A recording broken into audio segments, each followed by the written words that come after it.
Cancer হয়েছে, doctor বলে দিছে বাঁচবে 2 মাস। কয় মাস? এরপর আমি দেখছি লোকটা 8 বছর বেঁচেছিল। কয় বছর? ডাক্তার বলছে বাঁচবে কয় মাস, বেঁচেছিল কয় বছর? 8 বছর। কিসের বরকতে? দোয়া। কিসের বরকতে? তাহলে দোয়ার একটা পাওয়ার আছে না নাই? একটা বিশ্বনবী দোয়া করলেন, আল্লাহ হয় ওমরে ফারুককে আপনি এনে দেন, অথবা আবু জাহেলের মনটারে নরম করে দেন। ওমরে ফারুকের জন্য দোয়াটা কবুল করে নিল কে? এই দোয়ার একটা বরকত ওমরে ফারুকের হৃদয়ে ছুঁয়ে গেল। 1 নাম্বার ধাক্কা। ধাক্কা সব একবারে দেওয়া যায় না। ধাক্কা একবারে দেওয়া যায়? ডাক্তারের কাছে গেলে ডাইরেক্ট কি অ্যান্টিবায়োটিক মারে? কথা বলেন। প্রথমে সামান্য ওষুধ দেয়, সিম্পল ডোজ, তারপরে ডোজ একটু বাড়ায়, ফাইনালি কাজ না হলে অ্যান্টিবায়োটিক মারে। কথা বলেন। প্রথম ধাক্কাটা গেল তিনি দোয়ার ধাক্কা। বিশ্বনবী দোয়া করলেন, ওই দোয়ায় ওমরে ফারুকের হৃদয়ে ছুঁয়ে গেল। এরপরে রব্বুল আলামিন ওমরে ফারুককে ধাক্কা মারলেন কোরআনের একটা সূরা দিয়ে। সূরাটার নাম হলো সূরাতুল হাক্কা। কি সূরা? কোন সূরা দিয়ে ধাক্কা দিছে? সূরা হাক্কা। সূরা হাক্কা দিয়ে দিছে এক, কথা কয় না। সূরা হাক্কা দিয়ে দিয়েছেন এক। আল হাক্কাতু মাল হাক্কা ওয়া মা আদরাকা মাল হাক্কা। সূরা হাক্কা দিয়ে আল্লাহ একটা ধাক্কা মারলেন। ওই যে দোয়া করলেন বিশ্বনবী, দোয়ার পর সাইয়েদনা ওমর ফারুকের হৃদয়ের মধ্যে উথাল পাথাল শুরু হয়ে গেল। সব সময় লুকিয়ে লুকিয়ে বিশ্বনবীরে ফলো করে। বিশ্বনবী ডানে গেলে ওমরে ফারুক ডানে যায়, বিশ্বনবী বাঁয়ে গেলে ওমরে ফারুক বাঁয়ে যায়। বিশ্বনবী রাত্রিবেলা নামাজ পড়লে ওমরে ফারুক পেছনে লুকিয়ে লুকিয়ে বিশ্বনবীর কোরআন শুনে।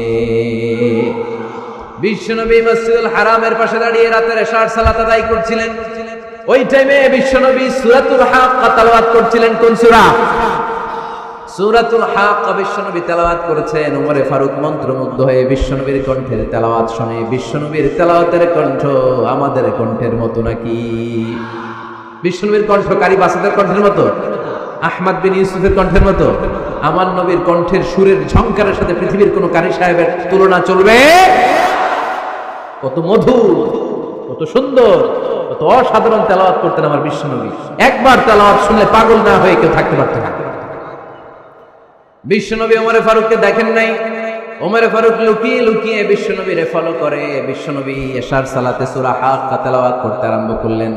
তেলাওয়াত করতে করতে করতে করতে বিশ্বনবী সামনের দিকে যেতে লাগলেন। বিশ্বনবীর চমৎকার কণ্ঠের তেলাওয়াত শুনে ওমরে ফারুক মুগ্ধ হতে লাগলো। ওমরে ফারুক অবাক, কিরে এত সুন্দর শব্দের গাঁথনি, এত সুন্দর বাক্য, এত সুন্দর অন্তমিল, এত সুন্দর কথা, এটা কবিতার মতো লাগে। মনে হয় মুহাম্মদ কবি হয়ে গেছে। কি হয়ে গেছে? সবাই বলেন। মনে হয় মুহাম্মদ কবি হয়ে গেছে, কাব্য প্রতিভা দিয়ে নিজেই কবিতা বানাইছে।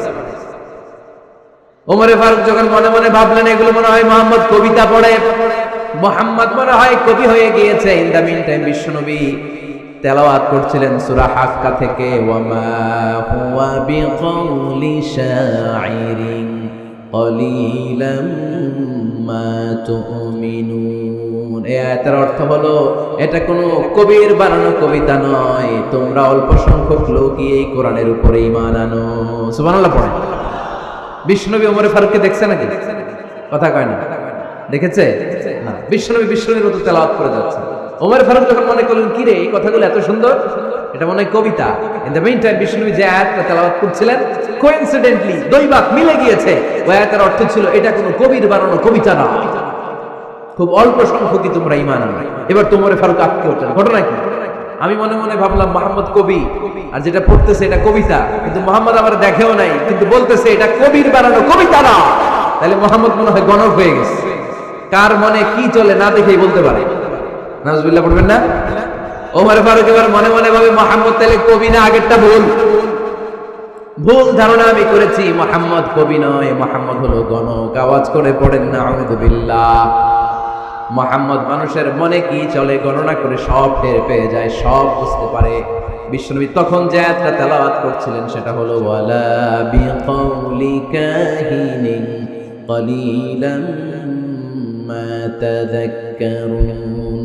বিশ্বনবী তখন যে আয়াতটা তেলাওয়াত করছিলেন এই আয়াতের অর্থ হলো এটা কোনো গণকের বানানো কথা নয়, খুব অল্প সংখ্যক লোকই তোমরা উপদেশ গ্রহণ করো। বিশ্বনবী ওমর ফারুককে দেখে, কথা কয় না। দেখে না, কিন্তু মিলে যাচ্ছে। ওই আয়াতের পরের আয়াতটা ছিল এটা গণকের বানানো কোনো গণনা নয়, খুব অল্প সংখ্যকই তোমরা ঈমান আনো। এবার তো ওমরে ফারুক বেহুশ। হায় হায়, প্রথমে ভাবলাম কবিতা, সে পড়ে যাচ্ছে না কবির বানানো কবিতা না। এরপর মনে মনে ভাবলাম মনে হয় গণক, সে বলে না এটা গণকের বানানো গণনা নয়। তাহলে এটা কি? এটা কি? কি এটা? কি পড়ে মুহাম্মদ, যার কণ্ঠের তেলাওয়াত শুনলে মানুষ পাগল হয়ে যায়। বিশ্বনবী তখন পড়তে আরম্ভ করলেন তানজিলুম মির রাব্বিল আলামিন। এর মানে হলো এটা কবিতা না, এটা গণকের বানানো গণনা না, মানুষের বানানো কিচ্ছু না, এটা গোটা বিশ্বের রব আল্লাহ পাকের বাণী। সুবহানাল্লাহ বলেন। এই 2 নাম্বার ডোজ করব। প্রথম ডোজ পড়ছে দোয়ার ডোজ। প্রথম ডোজ কিসের? দোয়া। 2 নাম্বার সূরা হাক্কা দিয়ে আল্লাহ দিলেন এক ধাক্কা। এই সূরা হাক্কার ওই ঘটনার পর ওমরে ফারুক তো পাগল, পাগল পড়া। কি ঘটে গেল আমার সাথে ওই দিন? আমি মনে মনে যা ভাবি সব মুহাম্মদ বুঝে। আল্লাহ 2 নাম্বার ডোজ দিলেন সূরা হাক্কা দিয়ে এক ধাক্কা। সুবহানাল্লাহ পড়েন।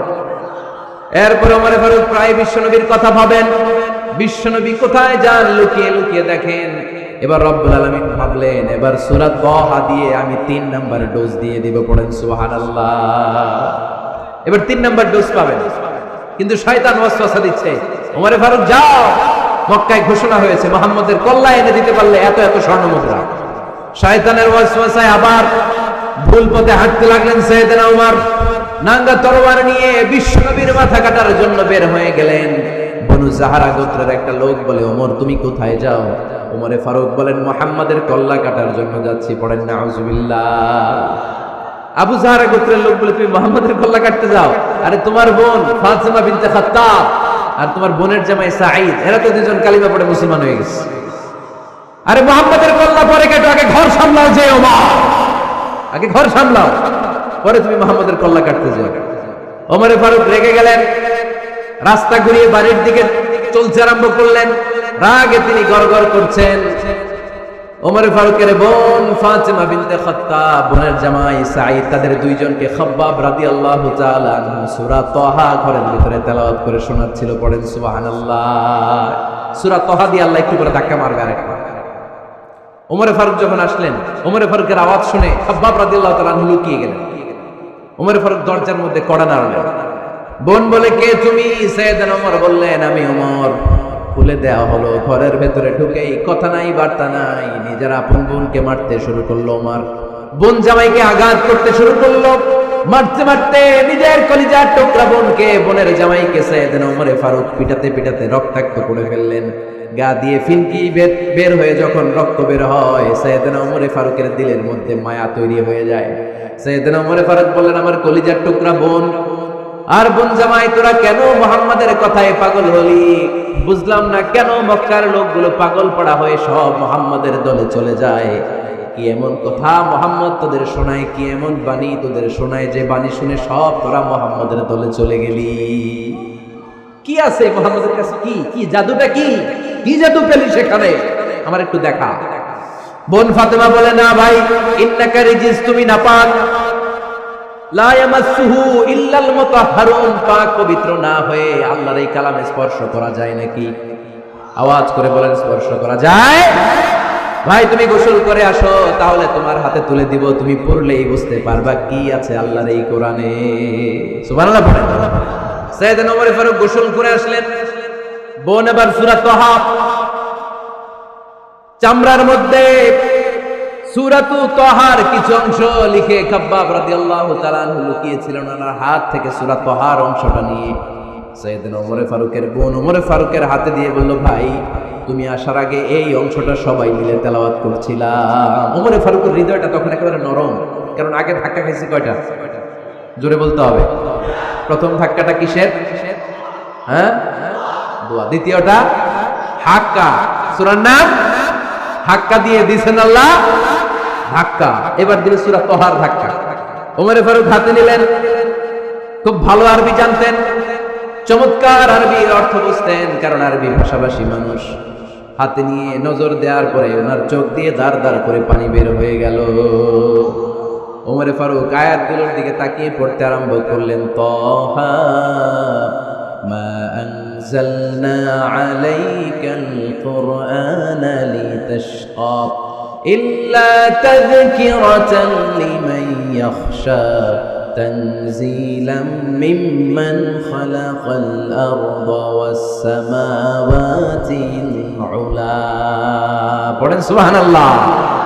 উনি পড়তে আরম্ভ করলেন তাহা মা আনজালনা আলাইকাল কুরআনা লিতাশকা, এই কোরআনকে হতভাগা জাতি হিসেবে থাকার জন্য তোমাদের উপর নাজিল করি নাই। তানজিলাম মিম্মান খালাকাল আরদা ওয়াস সামাওয়াতিল উলা, এটা ওই রবের পক্ষ থেকে, ওই সত্তার পক্ষ থেকে নাজিল হয়েছে যেই রব জমিন তৈরি করেছেন, যেই রব বিশাল সুবিশাল আকাশও তৈরি করেছেন। সুবহানাল্লাহ।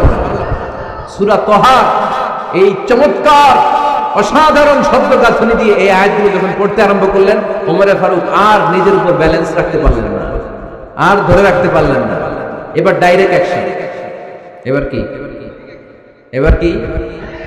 3 নাম্বার ধাক্কা খেয়ে, সূরা তাহার ধাক্কা খেয়ে আর সামলাতে পারলেন না, পাগলের মতো হয়ে গেলেন। বলতে আরম্ভ করলেন আইনা মুহাম্মদ, মুহাম্মদ কোথায়? সাইয়েদনা খাব্বাব বললেন বিশ্বনবী সাফা পাহাড়ের পাদদেশে দারুল আরকাম ইবনে আবিল আরকামের ঘরে বসে বসে লুকিয়ে লুকিয়ে কোরআনের দাওয়াত দিচ্ছে। ওমর, তুমি যদি মুহাম্মদ সাল্লাল্লাহু আলাইহি ওয়াসাল্লামের দেখা পেতে চাও, তাড়াতাড়ি দারুল আরকামের ঘরের দিকে ছুটে যাও।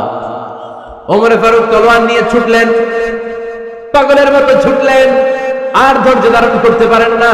বিশ্বনবীর নূরানি চেহারাটা একবার দেখার জন্য পাগলের মতো ছুটতে আরম্ভ করলেন। ওমর ফারুককে দারুল আরকামের কাছে আসতে দেখে বিশ্বনবীর চাচা হামজা ইবনে আব্দুল মুত্তালিব এসে বলেন, নবী তাড়াতাড়ি দারুল আরকামের ঘর থেকে আপনি পালিয়ে অন্য কোথাও চলে যান। ওই যে ওমর ইবনে খাত্তাব নাঙ্গা তলোয়ার নিয়ে আপনার উপর আক্রমণ করার জন্য ছুটে আসছে গো নবী। বিশ্বনবী বললেন, ও আমার সাহাবারা, ও আমার চাচা হামজা, সবাই আপনারা সরে যান, ওমররে আসতে দেন, ওমররে বাধা দিয়েন না। কারণ কিছুদিন আগে তাহাজ্জুদের নামাজ পড়ে আমি আল্লাহর কাছে একটা বিশেষ দোয়া করেছি, আমার মন বলছে ওই দোয়াটা আল্লাহ কবুল করতে শুরু করেছে। ওমর ফারুক চলে আসলেন, এসে কোনো কথা নাই, চিৎকার দিয়ে বললেন আশহাদু আল্লা ইলাহা ইল্লাল্লাহ ওয়া আশহাদু আন্না মুহাম্মাদান আবদুহু ওয়া রাসূলুহু, আমি সাক্ষ্য দিলাম আল্লাহ এক, অদ্বিতীয়, আল্লাহ ছাড়া কোনো ইলাহা নাই, নিশ্চয় আপনি মুহাম্মদ আল্লাহর বান্দা এবং রাসূল। সুবহানাল্লাহ। এই কালমা শাহাদাতের ভেতরে আল্লাহর কথা, আমার নবীর কথা ঢুকিয়ে দিয়েছে কে? ঝিনুকের ভেতর লুকিয়ে থাকে যেমন মতি, ঝিনুকের ভেতর লুকিয়ে থাকে যেমন মতি, কালমা শাহাদাতে আছে আল্লাহর জ্যোতি, কালমা শাহাদাতে আছে আল্লাহর জ্যোতি। পড়েন, ঝিনুকের ভেতর লুকিয়ে থাকে যেমন মতি, ঝিনুকের ভেতর লুকিয়ে থাকে যেমন মতি, কালমা শাহাদাতে আছে আল্লাহর জ্যোতি, কালমা শাহাদাতে আছে আল্লাহর জ্যোতি। পড়েন আল্লাহু আকবার। ওই শাহাদাতের জ্যোতি সাইয়েদনা ওমর ফারুকের হৃদয়টারে উজ্জ্বল করে দিল। দুনিয়ার সব ভয়কে পেছনে ফেলে এক আল্লাহর ভয়কে অন্তরে ধারণ করে আওয়াজ করে বললেন, আশহাদু আল্লা ইলাহা ইল্লাল্লাহ ওয়াহদাহু লা শারীকা লাহু ওয়া আশহাদু আন্না মুহাম্মাদান আবদুহু ওয়া রাসূলুহু। পড়েন সুবহানাল্লাহ। 3টা ধাক্কা। কয়টা? সবাই বলতে হবে কয়টা?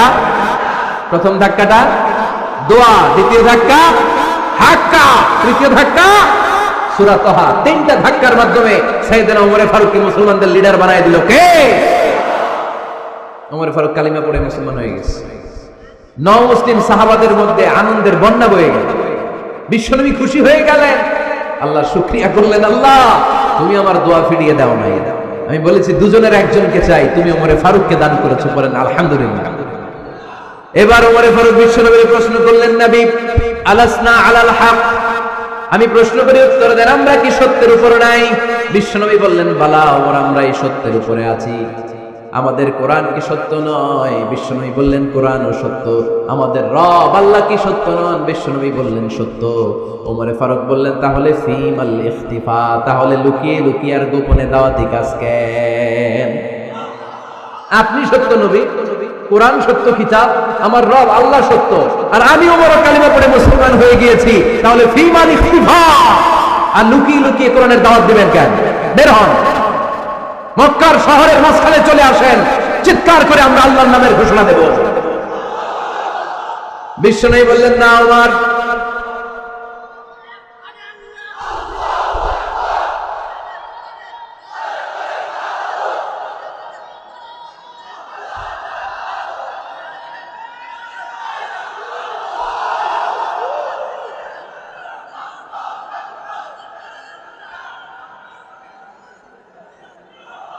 বিশ্বনবী ডেকে বললেন, না ওমর, এটা মাক্কি জীবন। ওমর, এটা মাক্কি জীবন। এখানে দাওয়াতি কাজ করব লুকিয়ে লুকিয়ে, আস্তে আস্তে। আল্লাহ যখন আমাদেরকে বিজয়ী করে দিবেন, তখন আমরা প্রকাশ্যে দাওয়াত দিলে কোনো সমস্যা নাই। সাইয়েদনা ওমর ফারুক বলেন, না ও নবী, আমার উপর ছেড়ে দেন, আমি দেখব আপনি আমারে শুধু মক্কার জমিনে একটা মিছিল দেওয়ার অনুমতি দেন। কিসের অনুমতি? আল্লাহর নামের তাকবীর দেওয়ার অনুমতি দেন। বিশ্বনবী বললেন, ঠিক আছে, সাবধানে তাকবীর দিও। ওমর ফারুক তাকবীর দেওয়ার জন্য লোক খুঁজতে আরম্ভ করলেন। মুসলিম 11 জন সাহাবাকে খুঁজে পেলেন। কয়জন? ওমর ফারুক বললেন 11 জনই চলবে। 11 জনকে 2 লাইন করলেন। কয় লাইন? পিছনে 6 জন, সামনে 5 জন। পিছনের লাইনের নেতা বানিয়ে দিলেন বিশ্বনবীর চাচা হামজা ইবনে আব্দুল মুত্তালিবকে। প্রথম লাইনের 5 জনের নেতৃত্ব দিতে আরম্ভ করলেন সাইয়েদনা ওমর ফারুক নিজেই। 2 লাইন তাকবীর দিতে জানলে বেশি মানুষ লাগে না, 10 জন দিয়ে গোটা বিশ্বটারে কাঁপিয়ে দেয়া যায়। 11 জন, 6 আর 5। ওমর ফারুক সামনে দাঁড়ালেন। ওমর ফারুক সামনে দাঁড়িয়ে এবার আল্লাহর নামের স্লোগান দিবেন। ওমর ফারুক বলেন, আমরা খুব লম্বা চূড়া স্লোগান দেব না, খুব ছোট্ট। দারুল আরকামের ঘর থেকে কাবা ঘর পর্যন্ত, বাইতুল্লাহ পর্যন্ত, এতটুকু জায়গা আমরা তাকবীর দিতে দিতে সামনের দিকে এগোবো। পৃথিবীর কোনো শক্তি আমাদেরকে থামায় দিতে পারবে না। ওমর ফারুক তখন এক বাক্যের একটা ভাষণ দিলেন। কয় বাক্যের? ওমর ফারুক সামনে দাঁড়িয়ে বললেন, মান আরাদান তাসকুলা উম্মুহ ইয়া জামা ওয়ালাদুহু তারমিলা যাওজাতুহু ফালিয়াসুদ্দানি। কে আছো? মান আরাদান তাসকুলা উম্মুহ, কে আছো মায়ের বুক খালি করতে চাও? ইয়া জামা ওয়ালাদু, কে আছো বাচ্চাগুলারে, সন্তানগুলারে ইতিম বানাতে চাও? তারমিলা যাওজাতুহু, কার এত বড় বুকের পাটা আছে দেখি, কে আছো স্ত্রীকে বিধবা বানাতে চাও? বুকের পাটা থাকে আমি ওমরের থামাও, যদি সাহস থাকে আমি ওমরের মিছিল থামাও। ওমর ফারুক শুরু করলেন, আল্লাহু আকবার, আল্লাহু আকবার, আল্লাহু আকবার। স্লোগান দিতে দিতে সাইয়েদনা ওমর ফারুক কাবার গিলাফ যে স্পর্শ করলেন, ওমর ফারুকের এই স্লোগান কেউ থামাতে পারে নাই। কিয়ামত পর্যন্ত এই আল্লাহর নামের স্লোগান কেউ থামাতে পারবে না। চিল্লায় বলো ঠিক কিনা?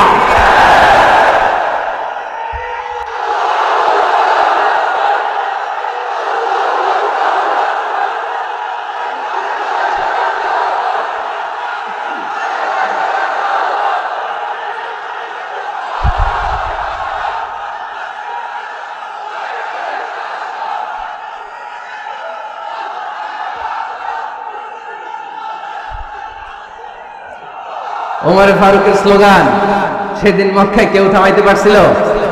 আওয়াজ করে বলতে পারছিল? এখনো আল্লাহর নামের স্লোগান কেউ থামাই দিতে পারবে? কিয়ামত পর্যন্ত আমার রবের স্লোগান কেউ থামাতে পারবে? পারবে না। ওমর ফারুক স্লোগান দিলেন। আবু জাহেল, উতবা, শাইবা, ওয়ালিদ ইবনে মুগীরা আল্লাহু আকবার ধ্বনি শুনে বাইরে আসছে। কিরে, এত বড় স্লোগান, আমাদের কাছ থেকে পারমিশন নেয় নাই, অনুমতি নেয় নাই। অনুমতি নেওয়া ছাড়াই স্লোগান শুরু। বের হয়ে দেখে মিছিলের সামনে ওমর। ওমর ফারুককে দেখে আবু জাহেল দিছে এক দৌড়, উতবা দিছে আরেক দৌড়, শাইবা দিছে বহু দৌড়। সুবহানাল্লাহ পড়বেন না? এজন্য ওমর বেশি লাগে না, ওমর লাগে একজন। চিল্লায় বলতে হবে, ওমর ফারুক লাগে কয়জন? একজন। ওমরই গোটা বিশ্বের চেহারা পাল্টে দিতে সক্ষম। চিল্লায় বলেন ঠিক কিনা? গোটা বিশ্বে মুসলমানদের আছে করুণ অবস্থা। আমাদের কোনো সেন্ট্রাল লিডারশিপ নাই। আমাদের মুসলিম দেশগুলোরে এক করে রাখবে, ভাইয়ের মতো রাখবে, আমাদের স্বার্থ নিয়ে কথা বলবে, এরকম নেতা আমাদের নাই। ঠিক কিনা? আমরা সেই ওমর ফারুকের অপেক্ষায়, আমরা সেই ইমাম আল মাহাদির অপেক্ষায়, যার একটা হুঙ্কারে আর আহ্বানে গোটা বিশ্বের সব মুসলমান এক প্ল্যাটফর্মে চলে আসবে। ওইরকম নেতা একজন লাগবে। কয়জন?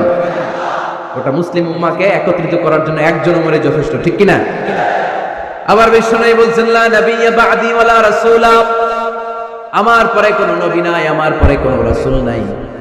তবে লাউ কানা বা'দি নাবিয়্যুন লাকানা উমর, আমি নবীর পরে যদি নবী হওয়ার যোগ্যতা কারো থাকে, আমার ওমরের মধ্যে সেই যোগ্যতা আল্লাহ দিয়েছে।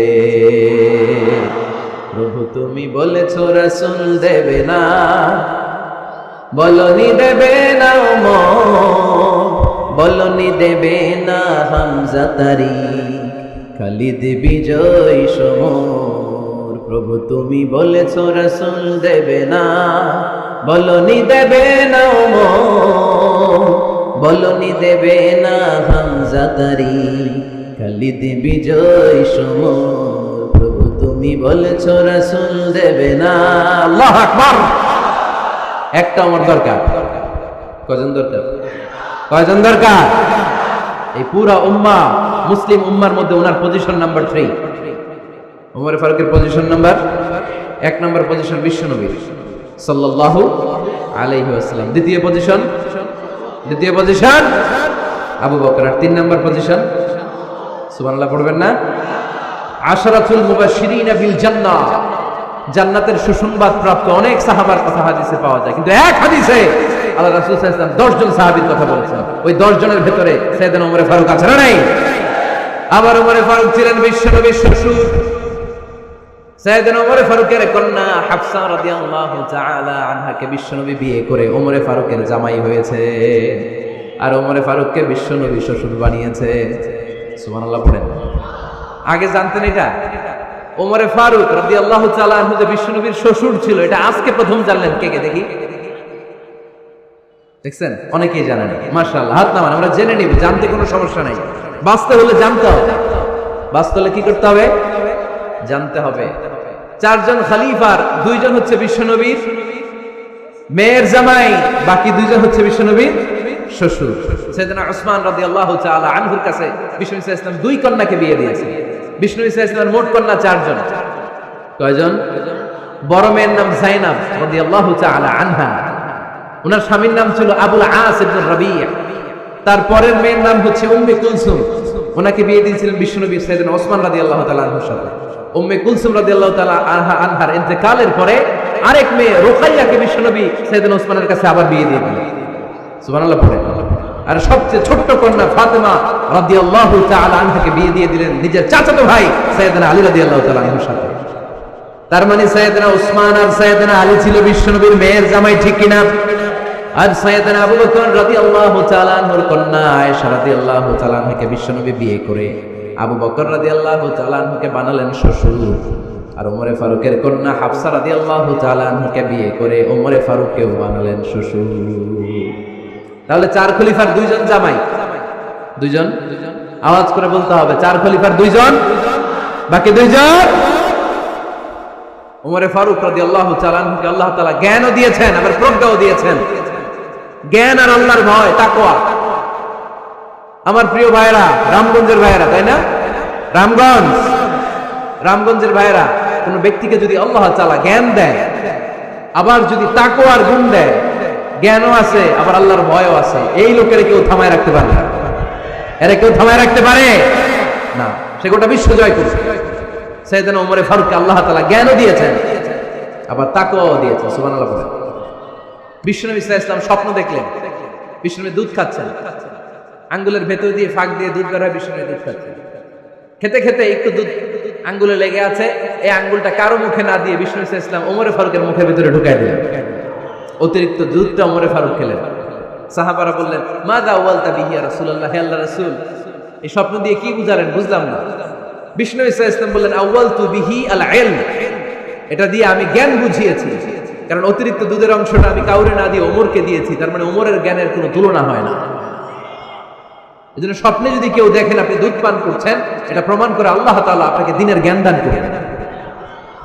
আবার বিশ্বনবী সাল্লাল্লাহু আলাইহি ওয়াসাল্লাম আবার আরেক রাতে স্বপ্ন দেখলেন, সাহাবারা লাইন ধরে বিশ্বনবীর সামনে দাঁড়ানো, কোন সাহাবার জামা নাভি পর্যন্ত, কোন সাহাবার জামা হাঁটু পর্যন্ত, কোন সাহাবার জামা টাকনু পর্যন্ত, কোন সাহাবার জামা আরো ছোট, কিন্তু ওমরে ফারুকের জামা বিশ্বনবী দেখলেন এত বড়, টেনে হিচড়ে হিচড়ে বিশ্বনবীর সাথে চলছে।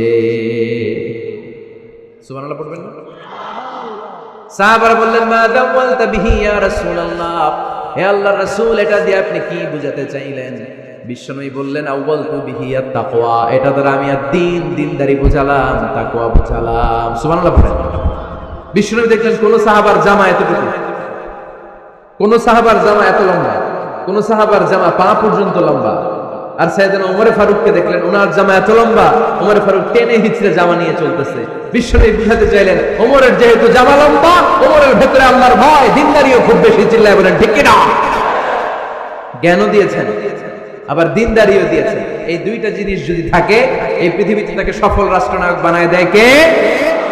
আবার এই পৃথিবীর বুকে যত নারীরা জান্নাতে যাবে, সব নারীদের সর্দারিনী হবে সাইয়্যিদাতুনা ফাতিমা রাদিয়াল্লাহু তাআলা আনহা। এই দুনিয়াতে যত যুবকরা জান্নাতে যাবে, তাদের সর্দার হবে সাইয়েদনা হাসান আর হুসাইন রাদিয়াল্লাহু তাআলা আনহুমা। আর এই দুনিয়ার বুকে যত বয়স্ক মানুষেরা জান্নাতে ঢুকবে, তাদের নেতৃত্ব দিবেন সাইয়েদনা আবু বকর আর সাইয়েদনা উমর। বয়স্ক যারা আছেন, আপনাদের নেতৃত্ব দিবে কে? হ্যাঁ, একজন কয় আল্লাহ। না, আল্লাহ তো তোমার জান্নাত দিবে, কিন্তু তোমার জান্নাতে নিয়ে যাবে কে? সাইয়েদনা আবু বকর, সাইয়েদনা উমর। আর ইয়াং যারা তোমরা এসেছো, তোমরা যখন জান্নাতে ঢুকবে, তোমাদের লিডারশিপ নিবে কে? হাসান আর হুসাইন রাদিয়াল্লাহু তাআলা আনহুমা। আর নারীরা যারা জান্নাতে প্রবেশ করবে, এই নারীদের নেতৃত্ব দিবে বিশ্বনবীর কলিজার টুকরা, নয়নের পুটুলি সাইয়্যিদাতুনা ফাতিমা রাদিয়াল্লাহু তাআলা। সুবহানাল্লাহ পড়বেন না? Omar Farooq, the super hero of Muslim উম্মাহ। আমরা কাদেরকে সুপার হিরো বানায় রাখছি আমরা জানি না। এই নায়ক নায়িকা, গায়ক গায়িকা, মডেলরা, চোখ ধাঁধানো গ্ল্যামার নিয়ে যারা চলে, আর আমাদের মডেল নয়। আমাদের মডেল সাইয়েদনা ওমর ফারুক। ঠিক কিনা? ঠিক কিনা? ওমর ফারুক মসজিদে নববীর খতিব, খুতবা দিচ্ছেন। আপনারা কথা শুনতেছেন? কষ্ট হচ্ছে? কষ্ট হচ্ছে কার কার দেখি? তোমার? আরে বাইদা রাখেন রশি দিয়ে এই জায়গায়। বেশি লাফালাফি করতেছো, আর লাফাবা না, ঠান্ডা মাথায় শোনো। ওকে, মাশাআল্লাহ, ভালো ছিল। থাক, বাধার দরকার নাই, এমনি বসে থাকবে। মনোযোগ আছে না গেছে? আছে? আচ্ছা, আরো কয়েক মিনিট শুনবেন না? আচ্ছা। ওমর ফারুক রাদিয়াল্লাহু তাআলা আনহু জুমার খুতবা দিচ্ছেন। ওঠা বসা করলে আমি আলোচনা বন্ধ করে দেব। নো ওয়ে, নো ওয়ে, কেউ উঠতে পারবে না। সময় দিয়েছিলাম 1 মিনিট। যার উঠে যেতে মনে চায়, সকাল থেকে বসে আছেন, ওয়াশরুমে যাবেন, যান, সময় দিলাম, এরপরে উঠা বসা কেন আবার? একজন উঠতে পারবে না। এদেরকে টাইনে নামান তো, বসান, টান দেন, জামা ধরে টান দেন। হ্যাঁ, টানেন, হ্যাঁ ঠিক আছে, আরো জোরে বসান, টাইনে বসান। হ্যাঁ ঠিক আছে, এদেরকে টান দেন, এদের বসান, এগুলো দেন। জামা ধরেন, জামা ধরেন, ধরেন, চাদর ধরেন। হ্যাঁ ঠিক আছে, এই দাঁড়াইছে, ঘেরে বসে বস। এবার এদিকে তাকান। ওমর ফারুক জুমার খুতবা দিচ্ছেন। কিসের খুতবা? খুতবার মাঝখানে হঠাৎ চিৎকার মেরে বললেন, ইয়া সারিয়াত ইবনে জানিমিল জাবাল, মিল জাবাল, ইয়া সারিয়াত ইবনে জানিমিল জাবাল। মানে এই সারিয়া, এইদিকে না, জাবাল, পাহাড়ের দিকে, জাবাল, জাবাল, গো টু দা মাউন্টেন, পাহাড়ের দিকে যাও। এই কথা বলে আবার থেমে খুতবা দেওয়া শুরু করলেন। সাহাবারা আগামাথা কিছুই খুঁজে পেল না। আগের কথার সাথে মিল নাই, পরের কথার সাথে মিল নাই। জুমার নামাজ শেষ, সাহাবারা বললেন, আমিরুল মুমিনিন, খলিফাতুল মুসলিমিন ওমর ফারুক জুমার খুতবা দেওয়ার সময় হঠাৎ চিৎকার মেরে বললেন, ইয়া সারিয়াত ইবনে জানিমিল জাবাল। আপনার এই বাক্যের সাথে আপনার খুতবার আগের কথার কোনো মিল পেলাম না, পরের কথারও কোনো মিল পেলাম না। আপনি বুঝিয়ে বলেন, কেন বলেছেন আমরা তো বুঝলাম না। সাইয়েদনা ওমর ফারুক বলেন, আমি যখন জুমার খুতবা দিচ্ছি, হঠাৎ আমার চোখের মধ্যে ভেসে উঠলো ওই যে গত কয়েক মাস আগে আমি আমার মুসলিম সেনাপতিকে ইরানে, পারস্যে, ওই ইরানের বিশাল রাজ্যে যুদ্ধের জন্য পাঠিয়েছি। আমি দেখলাম যুদ্ধের একটা ভয়ঙ্কর মুহূর্তে আমার মুসলিম সেনাপতি ভুল দিকে চলতে আরম্ভ করেছে। বাম দিকে তার পাহাড়, ডান দিকে উপত্যকা। ডান দিকে যদি সে চলে যায়, উপত্যকায় চলে যায়, শত্রু বাহিনীর হাতে ধরা খেয়ে সব মারা যাবে। আর আমার সেনাপতি যদি মুসলিম বাহিনীকে নিয়ে পাহাড়ের উপর উঠে যায়, আল্লাহর মেহেরবানিতে এই যুদ্ধ তারা জয়লাভ করবে। এজন্য আমি মসজিদের মিম্বারে দাঁড়িয়ে রব্বুল আলামিন আমার চোখের সামনে ওই যুদ্ধক্ষেত্রের দৃশ্যপটটা তুলে ধরেছে, ওইটা দেখে আমি এখানে দাঁড়িয়ে আমার সেনাপতিকে কমান্ড দিয়েছি। পড়েন সুবহানাল্লাহ। যেন তোর মানুষ না, এটা জুমার মিম্বারে দাঁড়িয়ে 1000 কিলোমিটার দূর পারস্যে কি হচ্ছে সেটাও দেখতে পেতেন আল্লাহর মেহেরবানিতে। সুবহানাল্লাহ পড়েন। সাহাবারা বিশ্বাস করে নিলেন। কিন্তু মুনাফিক টাইপের যেগুলো, এগুলো বলে এটা আবার কেমন কথা, উনি আছেন মদিনার মিম্বারের মধ্যে দাঁড়িয়ে, হাজার হাজার কিলোমিটার দূরে কি হচ্ছে উনি দেখবেন কেমনে। এরা বিশ্বাস করলো না, সাহাবারা সবাই বিশ্বাস করলো, মুনাফিক গুলো বিশ্বাস করলো না। তারা মনে মনে ভাবলো এই মুসলিম সেনাপতি বিজয়ের বেশে যেদিন মদিনায় আসবে, আমরা মদিনার উপকণ্ঠে দাঁড়িয়ে থাকবো, ওদেরকে জিজ্ঞেস করবো এমন এমন দিন ওমরে ফারুকের কণ্ঠের কোনো আওয়াজ শুনতে পেরেছিলে কিনা। বিজয়ী বেশে সাহাবারা যখন ফিরে আসতো, সব মুমিনরা আহলান ওয়া সাহলান জানাতে ওনাদেরকে রিসিভ করতে যেত, মুনাফিক গুলো যেত না। কিন্তু ওই দিন মুনাফিকরা সবার আগে যায় হাজির। মুসলিম সেনাপতি যখন ঢুকলো, জিজ্ঞেস করলো মুসলিম সেনাপতি, এত দিন আগের কথা, জুমার দিন দুপুর বেলা যুদ্ধক্ষেত্রে হঠাৎ করে আমিরুল মুমিনিনের কোনো কথা তুমি তোমার কান দিয়ে শুনতে পেরেছিলে কিনা বলো। সেনাপতি বলল, তোমরা কেমন করে বুঝলা, কেমন করে তোমরা জানলা? তোমরা ঠিকই জেনেছো, ঠিকই ধরেছো, ঠিকই বলেছো।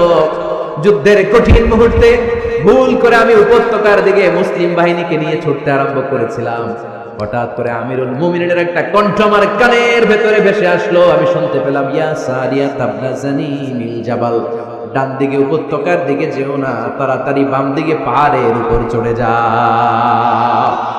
শুনেছি আমি, আমার নিজ কানে শুনেছি, তোমরা কি করে জানো? আমি নিজে শুনেছি। সেদিন আমিরুল মুমিনিনের এই ইনস্ট্রাকশন, এই গাইডলাইন যদি আমরা ফলো করতে না পারতাম, শত্রু বাহিনীর হাতে আমরা কচু কাটা হতাম, আমাদের চেহারা, আমাদের আত্মীয় স্বজনরা তোমরা কেউ দেখতে পেতে না। পড়েন সুবহানাল্লাহ। This is our super hero. আমাদের সুপার হিরোর নাম কি? চিল্লায় বলতে হবে, ওমরে ফারুক রাদিয়াল্লাহু তাআলা আনহু। এভাবে গাইডলাইন দিয়েছেন উম্মতকে, এভাবে ইনস্ট্রাকশন দিয়েছেন। ওমর ফারুকের ব্যাপারে বিশ্বনবী বলেছেন, আশাদ্দুহুম ফি আমরিল্লাহি উমর, আল্লাহর জমিনে আল্লাহর দ্বীন বাস্তবায়নের ক্ষেত্রে আমার ওমরে ফারুকের চাইতে কঠিন কেউ ছিল না। এজন্য ওমরে ফারুককে মুনাফিকরা জমের মতো ভয় পেত। কারা ভয় পেত?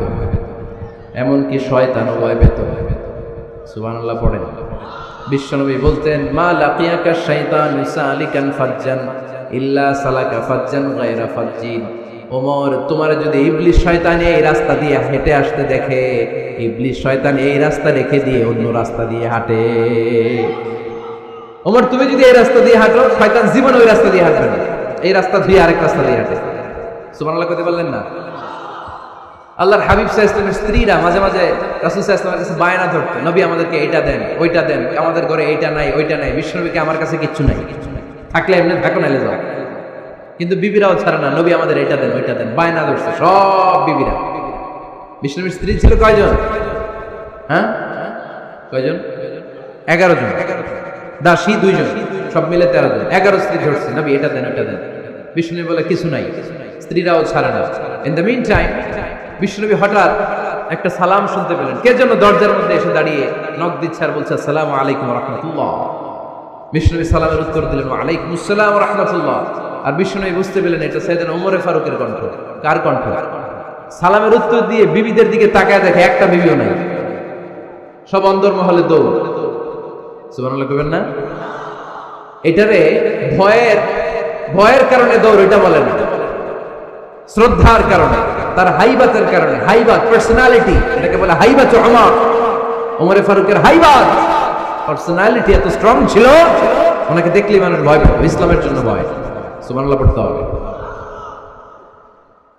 বিশ্বনবীর কলিজার টুকরা স্ত্রী আম্মা জান আয়েশা রাদিয়াল্লাহু তাআলা আনহা, উনি নিজে ওমরে ফারুককে ভয় পেতেন, নিজেও ভয় পেতেন। মাঝে মাঝে বিশ্বনবীর সাথে ঝগড়া হয়ে গেলে, মধুর ঝগড়া, ভালোবাসার ঝগড়া যদি হয়ে যেত, বিশ্বনবী বলতেন, আয়েশা চলো মিটমাট করে ফেলো, ঝগড়া করার কয়দিন থাকো, চলো মিটমাট করি।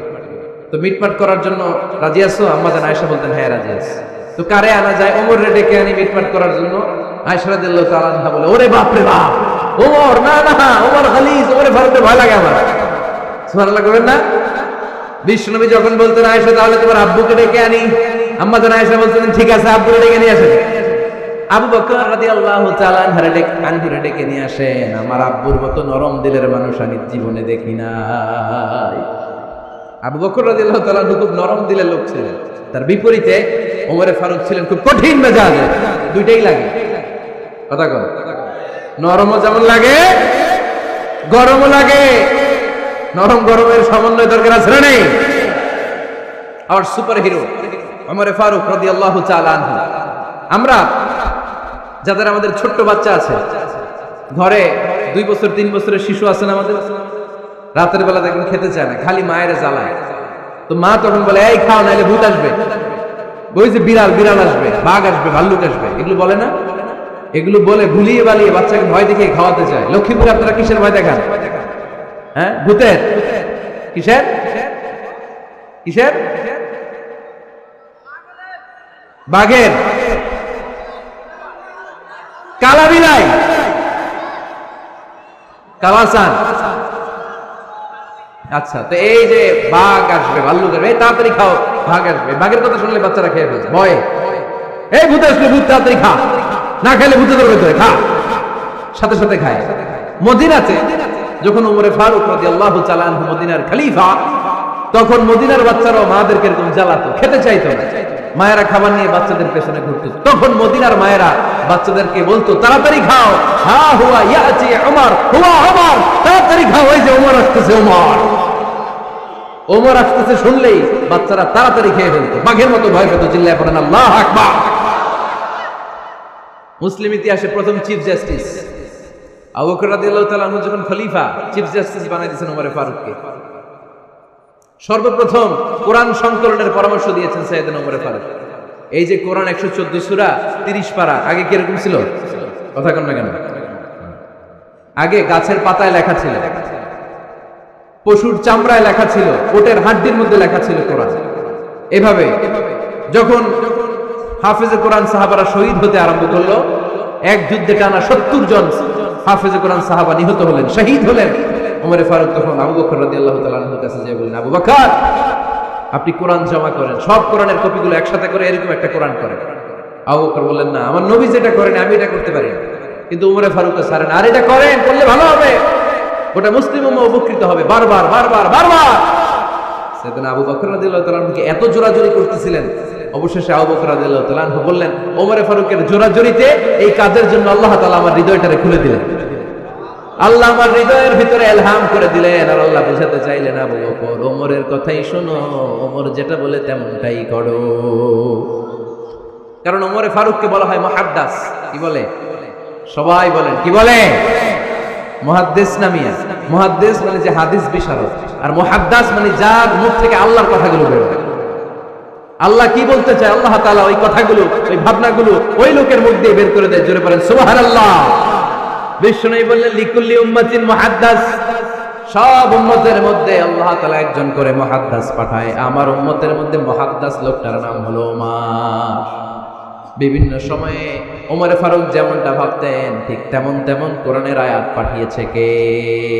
মদিনার সবচেয়ে বড় মুনাফিকের নাম হচ্ছে আব্দুল্লাহ ইবনে উবাই ইবনে সালুল। নাম শুনছেন? মুনাফিক চিনেন তো আপনারা?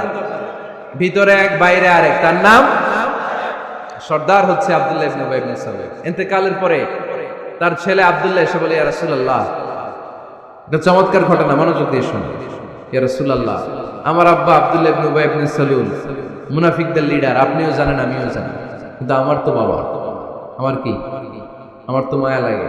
ইয়া রাসূলুল্লাহ, আমার আব্বা ইন্তেকাল করেছে, আপনার গায়ের একটা জামা খুলে দেন। কি খুলে দেন?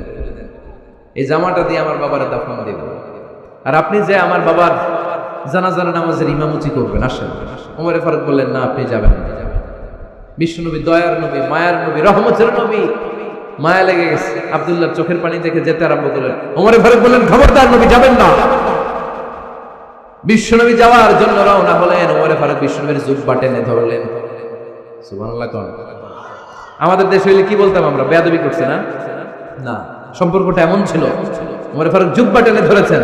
যখন আল্লাহ নাযিল করলেন, ইস্তাগফির লাহুম আও লা তাস্তাগফির লাহুম ওয়া ইন তাস্তাগফির লাহুম 70 মাররাতান ফালাই ইয়াগফিরাল্লাহু লাহুম। বিশ্বনবী ওমরে ফারুককে সরিয়ে দিয়ে জুব্বাটা হেঁচকা টান মেরে জানাজার নামাজের ইমামতি করে আসলেন। আসার সাথে সাথে ওমরে ফারুকের পক্ষে আল্লাহ আয়াত নাযিল করলেন, নবী ইস্তাগফির লাহুম আও লা তাস্তাগফির লাহুম, আপনি মুনাফিক সর্দারের জন্য ক্ষমা চান কিংবা না চান, জুব্বা দেন কিংবা কাঁদেন, যাই করেন না কেন, 70 বার যদি এই মুনাফিক সর্দারের জন্য আপনি ক্ষমা চান, আমি আল্লাহ আপনার এই দোয়া কবুল করব না। খবরদার, এটাই ফার্স্ট, এটাই লাস্ট, আর কোন মুনাফিকের জানাজা দিতে আপনি যাবে না। ওমর ফারুকের পক্ষে কোরআনের আয়াত নাযিল করেছে কে? ওইরকম ওমর আমাদের কয়টা লাগবে? চিল্লায় বলতে হবে কয়টা? কারণ সাইয়েদনা ওমর ফারুক আমাদের অনুপ্রেরণা, সাইয়েদনা আবু বকর আমাদের অনুপ্রেরণা, হামজা আমাদের অনুপ্রেরণা, সাইয়েদনা বেলাল ইবনে রাবাহ আমাদের অনুপ্রেরণা। নায়ক নায়িকা, গায়ক গায়িকা আমাদের অনুপ্রেরণা নয়। এজন্য আমরা সাহাবীদের জীবনী পড়ি। রাজি আছেন? হাত তুলে আল্লাহর দেখান, আওয়াজ করে বলেন আল্লাহ, আরো জোরে বলেন আল্লাহ।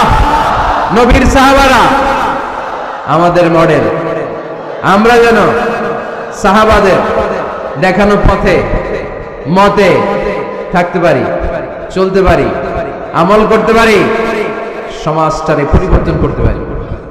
তুমি তৌফিক দাও, আমিন। আর জোরে